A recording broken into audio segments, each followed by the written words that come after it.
The sky turned red at exactly 3:17 p.m. At first, people thought it was just another strange weather event. The news had warned about solar flares, so most people continued their day, unaware that something far worse had already begun. In New York, traffic stopped. People looked up, pointing their phones to the sky.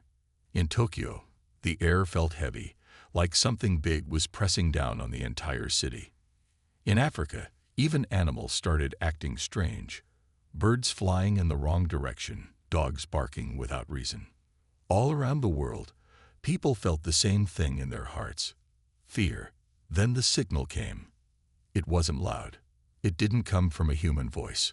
It was more like a vibration inside every screen, every phone, every satellite.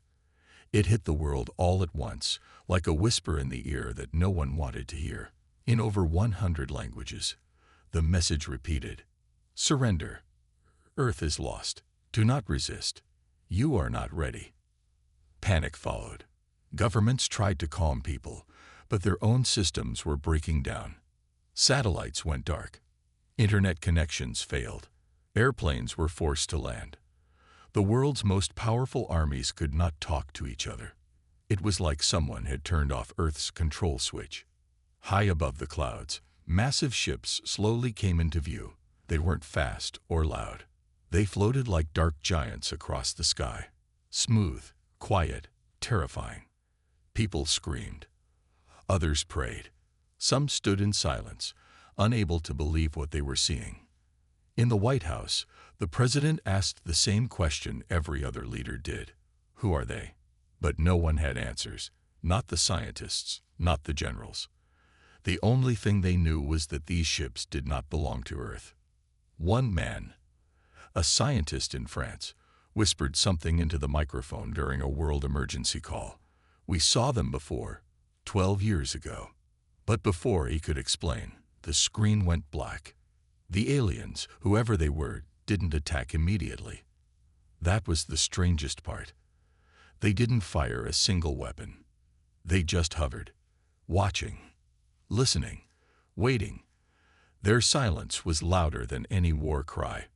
In underground bunkers, secret government agencies tried to find a way to talk to them. Some believed peace was possible. Others believed war was already lost. But one thing became clear to everyone: the aliens were not here to make peace. They didn't ask for land. They didn't ask for resources. They didn't even ask to meet. Their message remained the same: you are not ready. Surrender. Your time is over. Across the world, people reacted in different ways. Some gave up. Some started fighting each other. Some tried to leave cities, only to be caught in chaos. And yet, in all this darkness, something strange began to happen. A soldier in Brazil stopped a riot without firing a bullet.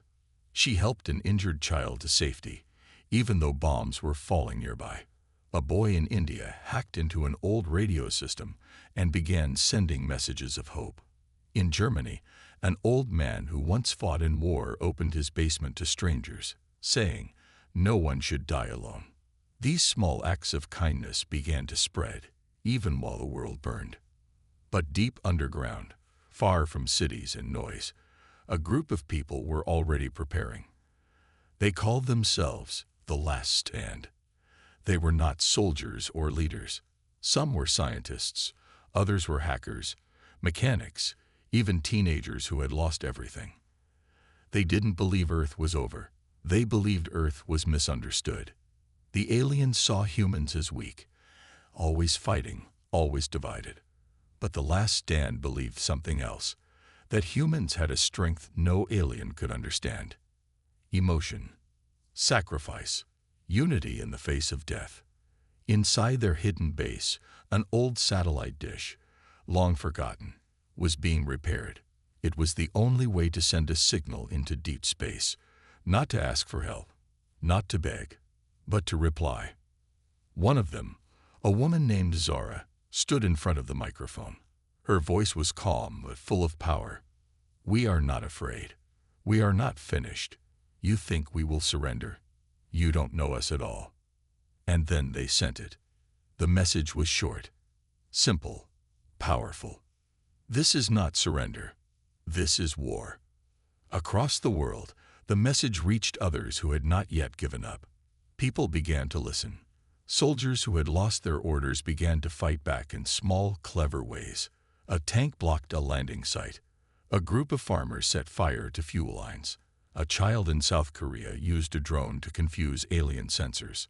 One by one, small human victories began to appear, not big enough to win a war, but enough to say one thing: we are still here. Inside the alien mothership, the commanders watched Earth with cold, black eyes. Their machines reported strange behavior, resistance.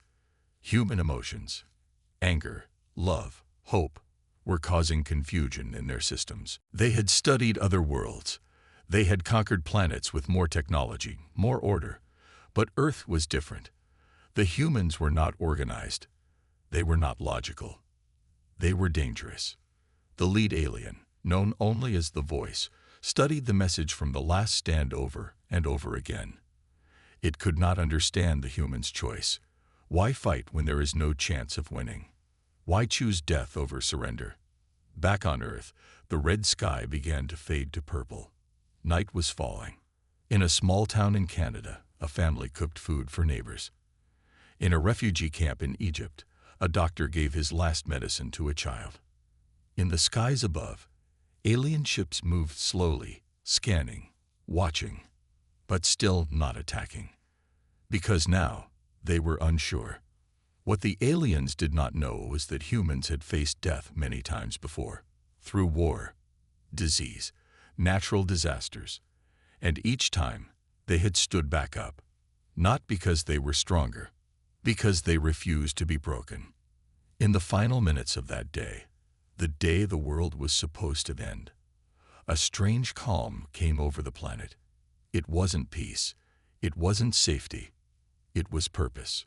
Every human who had lost someone, every soul who felt fear, now understood one thing: if this was the end, it would not be quiet, it would not be weak, it would be loud, it would be fire and steel and courage. Because Earth was not just a planet, it was home, and no one gives up their home without a fight. As midnight struck, the world held its breath. The war for Earth had begun. After the last stand sent the message: this is not surrender, this is war. Something changed in the air. People were still afraid. But now, there was a spark, a feeling. Like maybe, just maybe, Earth still had a chance. Zara, the woman who spoke into the mech, stood in the middle of the underground base. Her eyes were tired, her uniform dirty, but she didn't care. All around her, people moved fast. Engineers checked wires. Hackers typed code. Mechanics fixed old machines. Tanks, drones, satellites, anything that could be used to fight. They had no leader. No one gave orders. But everyone worked together. Why? Because they believed. They believed Earth was worth fighting for. The base itself was hidden inside a mountain, somewhere in the old ruins of an abandoned military site. No signal reached it. No drone could scan it. It had no name. Only one rule: survive. People here came from everywhere. Zara was once a fighter pilot from Pakistan. A boy named Aishan, just 17, had once been a gamer in Mumbai. Now he was their best hacker. Maria, a nurse from Spain, had saved over 200 lives after the first panic wave. They were not special. They were not chosen. They were simply the ones who didn't give up. Outside, the alien ships began moving. Slow, giant machines landed across the planet. In deserts, forests, oceans, they weren't attacking cities yet. It felt more like they were preparing, building something. Zara and her team watched the footage on broken, blinking screens. "What are they doing?" Ishan asked, tapping his keyboard. "They're not killing. They're planting." It was true. The aliens were not bombing. They were placing large black towers into the ground, each one humming, glowing with energy. Scientists believed the towers were changing Earth, changing its air, water, maybe even gravity. "They don't want to share Earth," said Maria softly. "They want to make it theirs." The team had little time. Zara stood up, pointed to a dusty world map on the wall. "We hit one of the towers. Now." Ishan looked up. "But how? We can't get close. They're shields." "We don't get close," she said. "We send a message." Back in the 90s, the U.S. had launched something called Project Hammer, a satellite weapon meant to target missiles from space. It was never completed, but the last stand had found it last year, floating dead above Earth. They had repaired it, piece by piece, secretly. Now it was ready. With shaky hands, Aishan entered the launch code. The satellite came to life. It turned, aimed at one of the black alien towers, the one in the Sahara Desert. Everyone held their breath. Zara said, "Fire." A silent beam of light flashed across space. It hit the tower dead center. The screen shook, lights flickered. The tower exploded. For the first time since the invasion began, humans struck back. The news spread like wildfire. In Argentina, resistance fighters blew up an alien drone. In Japan, a retired army officer led a surprise ambush on a patrol ship. In Nigeria, villagers trapped an alien machine in a cave and destroyed it with fire. The aliens noticed. Inside the main mothership, the Voice, the alien leader, studied new data. Earth was reacting in ways no other planet had. The humans were not working under one mind. They were uncoordinated, but they were dangerous. Their will to fight made no sense. They were weaker, slower, less advanced, but they kept resisting. The Voice sent out a new command: silence the noise, break their hope. That night, the sky lit up again. But this time, it was fire. 3 cities, Paris, Cairo, and Manila, were hit by a strange energy wave. Buildings melted. Cars exploded. People screamed. It wasn't just destruction. It was punishment. The aliens were sending a message of their own. Stop fighting, or die. The death toll was massive. Millions gone in minutes. The world shook. Even the last stand felt the fear. Some people said it was over. Some wanted to run. Even Zara stared at the burning sky and asked herself, is this what courage costs? But then something strange happened again.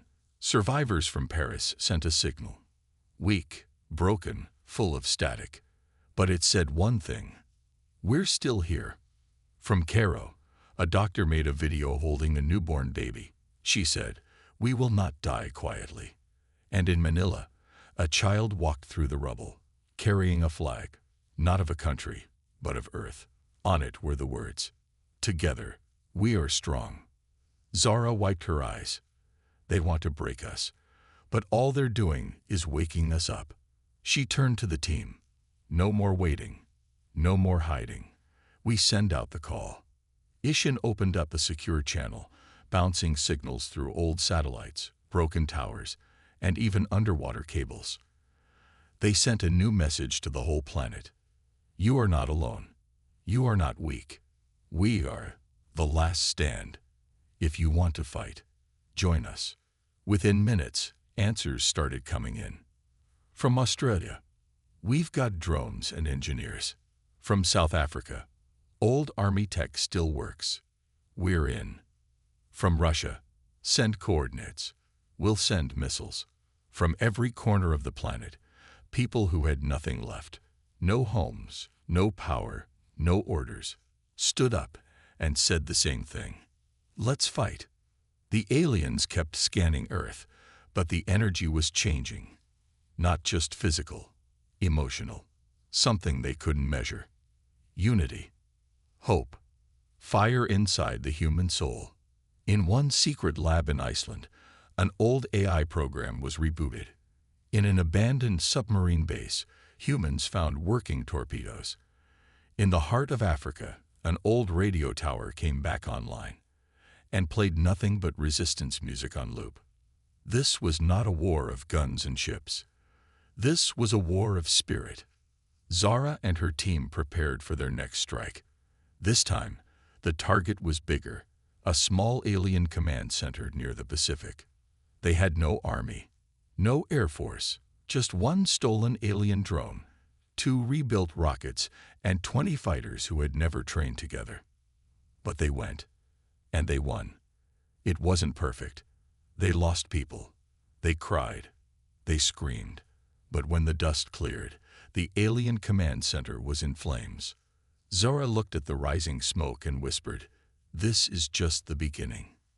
Far above Earth, the voice listened to the reports. Alien strategy models were failing. Their system couldn't predict this kind of resistance. The voice finally spoke to its council. Earth is not like the others. Their weakness is their power. The mothership began to prepare something new, a weapon never used before, one that would not just attack the planet, but its people's minds.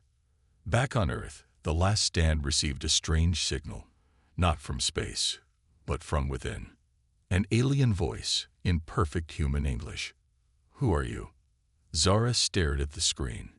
She didn't smile. She didn't blink. She said, "We're the ones you never expected." The world was burning, but the fire in human hearts burned brighter. After the last stand destroyed the alien command center, everything changed. Earth was no longer silent. Across cities, forests, deserts, and oceans, humanity was beginning to rise. One by one, broken nations came back to life, not with governments, but with people. The message had spread. We are not alone. We are not weak. We fight together. Now, for the first time since the invasion began, Earth had something it hadn't had before, a plan. They called it Unity Protocol. It wasn't written by generals. It wasn't planned by any government. It was built by the survivors, scientists, fighters, hackers, teachers, doctors, even children. People who had lost everything but still wanted to fight. From London to Lagos, Beijing to Buenos Aires, small teams began connecting. Using old radio towers, hidden satellites, and even wires strung across mountains, humanity built its own communication web. Slow, messy, unpolished, but it worked. Zara, now the face of the last stand, stood in the underground command center, listening to over 20 languages coming through the speakers. Reports of alien movement, supply drops, civilian rescues. She smiled, not because the war was won, but because they had finally started fighting it together. In New Delhi, a team of engineers turned water-pumping machines into launch pads for EMP bombs. In Alaska, hunters trained refugees in wilderness survival, teaching them how to move unseen. In South Korea, a group of teenage coders cracked the alien surveillance signal and began feeding them false images. Aliens started making mistakes. Drones flew into traps. Patrols walked into ambushes. Weapons exploded before they could be fired. Their perfect, logical system was slowly falling apart under the weight of human chaos. But even in victory, humans paid a price. Every small win came with loss. Fighters didn't always return. Civilians sometimes became shields. Cities that joined the resistance were marked by the alien ships. Their skies turned black, their power cut, their air poisoned. Still, no one backed down. They kept fighting, kept resisting, because they finally believed what Zara had said. We are not alone. Ishan, the boy genius from Mumbai, had been working day and night. He found a way to hijack the alien broadcast system. Now, every few hours, instead of hearing threats, Earth's people heard something else. Voices of hope. A mother reading a bedtime story to her daughter. A soldier reciting a poem from his homeland. A girl singing through static. These small sounds, so simple, broke through the silence of fear. The aliens heard it too. Inside the mothership, the voice listened closely. The plan to break Earth's will had failed. The virus of human spirit was spreading. It didn't make sense.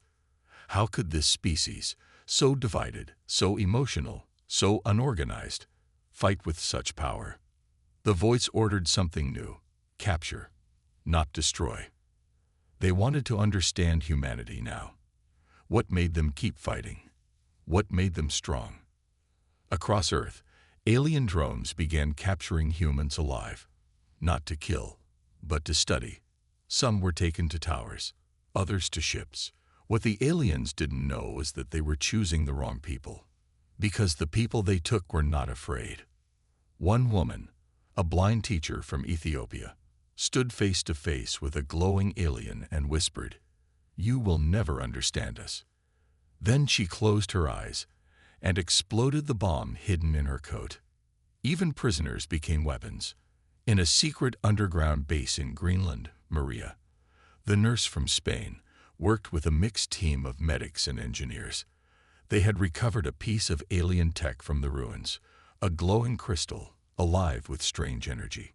It could power a ship, or maybe a weapon, or maybe more.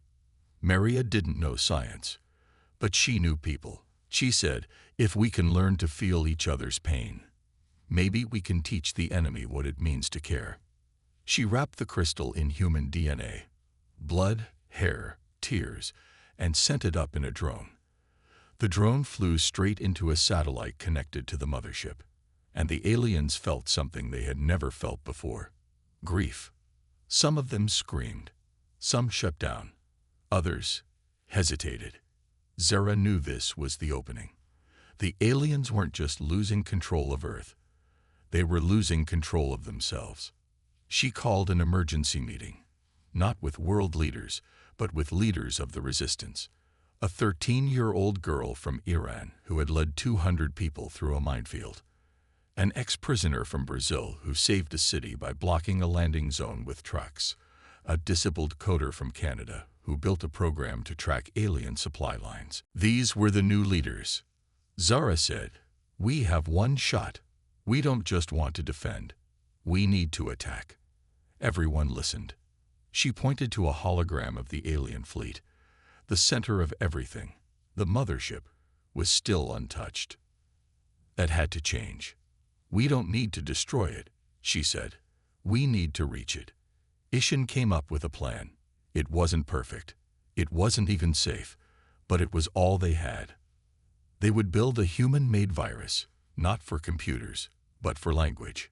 The goal: make the mothership understand human thoughts, emotion, confusion, love, loss, memory, everything that made humans human. If the alien systems were built on logic, then human emotion would be the weapon.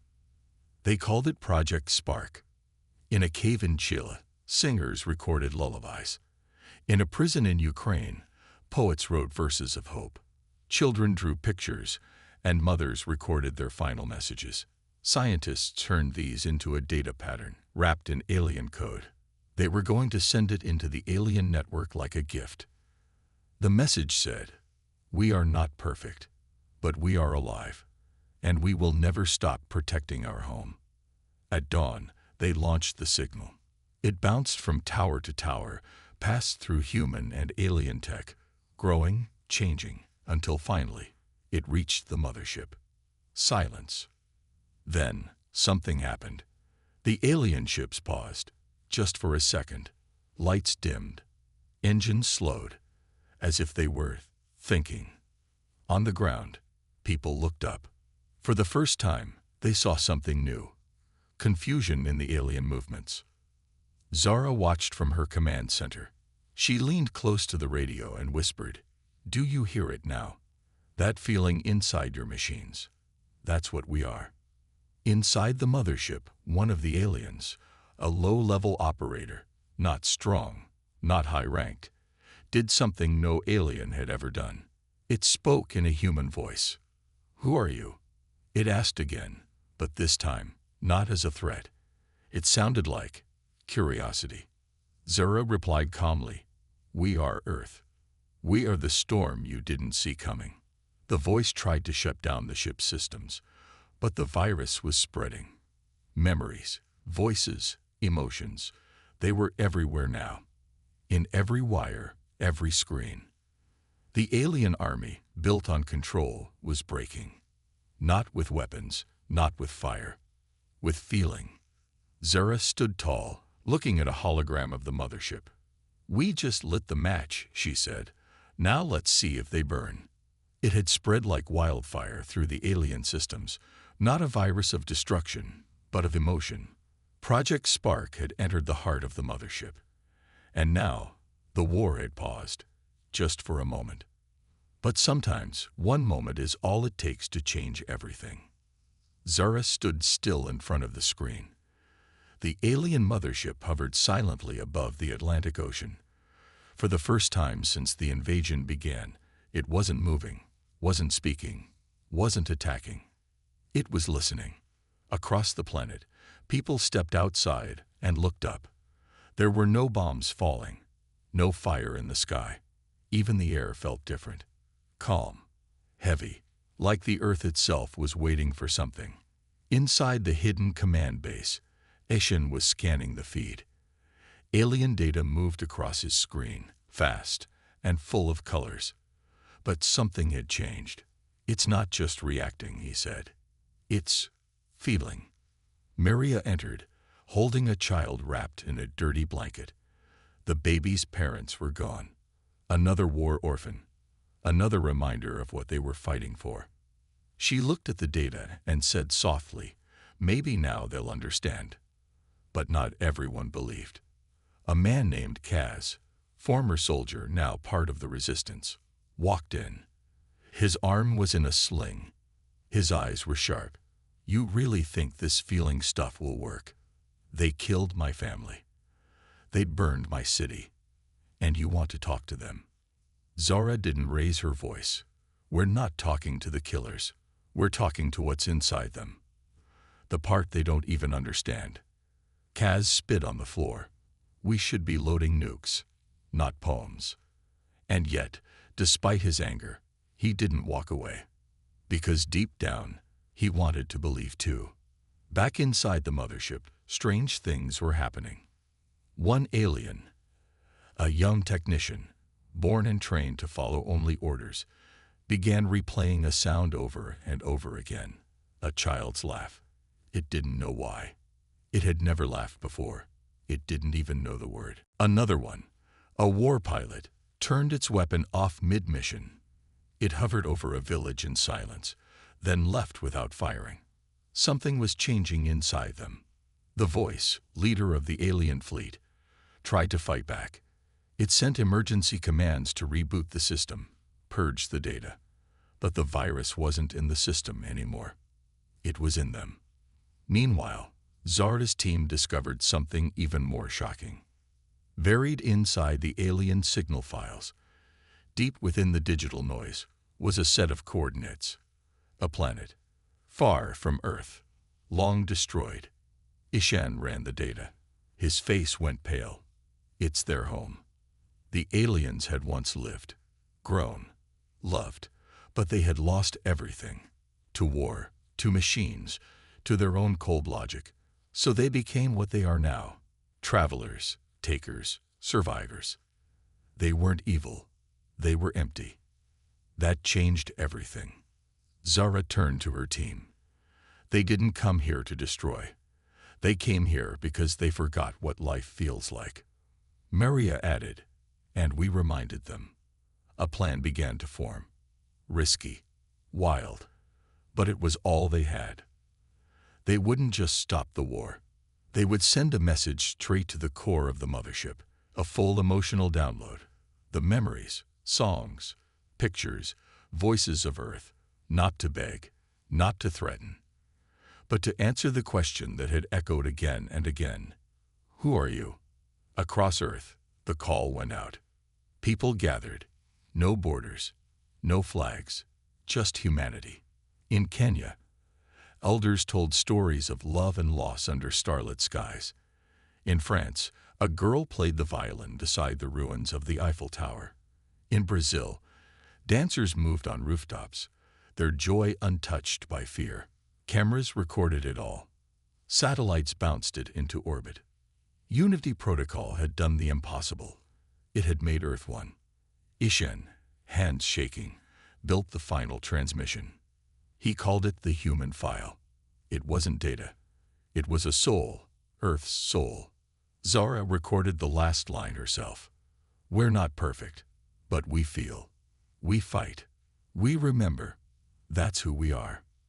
They launched the signal. Inside the mothership, the alien council watched the feed. They saw sunsets, laughter, tears, holding hands, sacrifice, forgiveness. The voice resisted. It screamed. It shut down lights, turned off channels, tried to erase the feed. But it was too late. One by one, the aliens around it began to change. Some fell to their knees, shaking. Others reached out, trying to understand this strange, warm feeling growing inside them. For the first time in alien history, one of them cried. Zara, watching from Earth, whispered, "That's what they needed. Not fear, not fire, just a reason to feel again." But the war wasn't over. The voice, desperate and afraid, activated a final weapon deep inside the mothership, the null core, a device that would erase all thought, all feeling, and reset the fleet back to pure logic. If activated, everything the humans had done would vanish, and the attack would begin again. The clock was ticking. There was only one way to stop it. Someone had to go up there. Someone had to reach the core from inside. Zara volunteered first. Kaz stepped forward. "No, I've got nothing to lose." Ishin said, "No one's sending you alone." Maria shook her head. "You'd all die without me anyway." They all argued, but in the end, the answer came from the last person expected. The child. The orphan Maria had saved. Her name was Layla. Only 10 years old. Barely spoke. But in that moment, she looked up and said, "Take me." Everyone froze. "I've seen the inside of their ship," she said quietly. "I was there. I escaped. I know how to reach the core." Zara knelt beside her. "It's too dangerous." Layla's eyes were steady. "It's not about danger. It's about who can make them feel. Sometimes the strongest soldier is the one with the softest heart." They built a plan around her. A small ship, a guide, a signal beacon. As the world watched, Layla rose into the sky. Inside the mothership, alarms rang. Defenses activated. The voice tried to stop her. But the others, the aliens who had started to feel, opened a path. Layla reached the core. She placed her hand on the control panel and whispered a single word. "Home." And everything stopped. The weapon shut down. The lights turned blue. The war ended. For the first time in years, the world did not tremble under the weight of war. The alien ships, hovering for so long, now began to move. But not in attack. They drifted slowly, almost as if confused. They were leaving Earth. Quietly, peacefully, they ascended. Zara watched from the command center, unable to move. Her heart was still racing. But now, it was for a different reason. The child, Layla, had done the impossible. She had reached the heart of the alien mothership and spoken the word that would save them all. Home. In that moment, everything changed. The alien's final weapon, the null core, powered down. The anger, the cold, the machines, all of it, stopped. The aliens didn't leave Earth in defeat. They left in something far more human, understanding. Zara took a deep breath, the weight of everything crashing over her. She couldn't understand what had happened, not completely. But she knew this. Earth had won. Not because of fire, not because of weapons, but because of a single, pure spark. Humanity's will to feel, to fight, to love, and to protect had broken through the barriers of fear and logic. It had reached the heart of the invaders. As the alien ships disappeared, slowly vanishing into space, the world exhaled. The quiet was deafening, and yet there was something peaceful in it. The battle was over, but the work was just beginning. Back on Earth, the damage was clear. Cities lay in ruins. Entire families had been lost. Resources were gone. The planet was scared, battered. But through it all, people were rebuilding.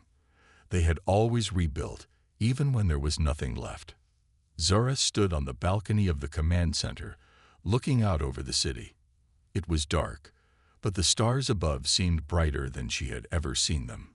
She thought about the people she had lost, the sacrifices, and the countless others who had given everything for this moment. A voice behind her broke the silence.